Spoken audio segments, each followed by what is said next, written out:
مگر ان کے گناہ فائدوں سے کہیں زیادہ ہیں، اور یہ بھی تم سے پوچھتے ہیں کہ اللہ کی راہ میں کون سا مال خرچ کریں۔ کہہ دو کہ جو ضرورت سے زیادہ ہو۔ اس طرح اللہ تمہارے لیے اپنے احکام کھول کھول کر بیان فرماتا ہے تاکہ تم سوچو، یعنی دنیا اور آخرت کی باتوں میں غور کرو۔ اور تم سے یتیموں کے بارے میں بھی دریافت کرتے ہیں، کہہ دو کہ ان کی حالت کی اصلاح بہت اچھا کام ہے، اور اگر تم ان سے مل جل کر رہنا یعنی خرچ اکٹھا رکھنا چاہو تو وہ تمہارے بھائی ہیں، اور اللہ خوب جانتا ہے کہ خرابی کرنے والا کون ہے اور اصلاح کرنے والا کون۔ اور اگر اللہ چاہتا تو تم کو تکلیف میں ڈال دیتا، بے شک اللہ غالب ہے، حکمت والا ہے۔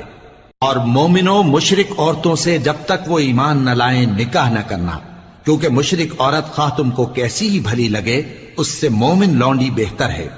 اور اسی طرح مشرک مرد جب تک ایمان نہ لائیں مومن عورتوں کو